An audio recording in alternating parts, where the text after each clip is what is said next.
Welcome to Asia Down Under's last episode for 2009. On my final journey in Cambodia, I travelled to Tonle Sap, Southeast Asia's largest freshwater lake. The lake is a huge provider for so many people. Not only do its fish just feed the nation, but it's also the supplier for Cambodia's single most distinguishable taste.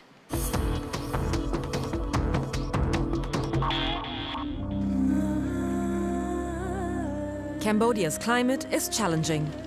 Winter brings warmth and sunshine, but by April, the mercury's up to a wicked 40 degrees, and then the monsoon hits.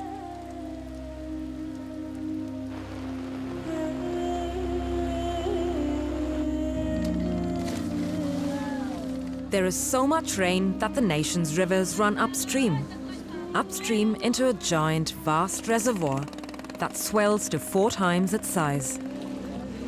This, the Tonle Sap, is Southeast Asia's largest freshwater lake. This lake has been central to Cambodian life for centuries, and today the lives of more than 1 million people are intricately woven around this massive body of water. I've headed to Kampong Kliang, and amazingly, I'm boating on the village main road. In the dry season, you could walk here, buy veggies at a market that's under that tin roof, or smile at a kid kicking a football about. Now with the lake an incredible 8 meters higher, life gently floats in what seems to be an eternal sea.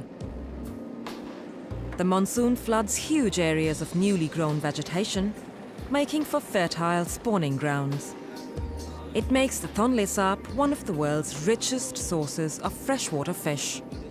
Other fishing villages completely float, each family living in a houseboat of their own. As the lake expands, entire villages up anchor and follow the fish. Here, one little boat seems to be on fire, but life on board is busy. Farmed fish are being fed. Others being skewered, unmindful of any obvious threat. My curiosity is soon to be satisfied with a sight that blows me away. Rows of skewered fish sit atop a huge smouldering fire. This is the village smokehouse. This is absolutely fascinating. It's like some strange funeral ritual for these little dead fish on skewers. It's just really weird. It's extremely smoky. I don't know how these guys sit in here all day. This is what they do. The local fishermen from around the village come here, drop their fish off and get them smoked. This is a strange sacrifice for these dead fish.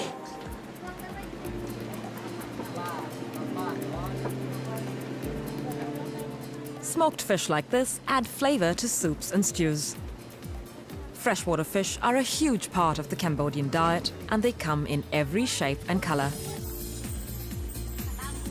While the bigger fish will feed a family, these tiny tiddlers are in for something radical. This has got to be one of the smelliest places I've ever set my feet in. This is where Prahoc gets made. Prahoc is an incredibly pungent fermented fish paste. A paste that finds its way into so many Cambodian dishes. The entire process happens right here. Fish and salt are unloaded by the river.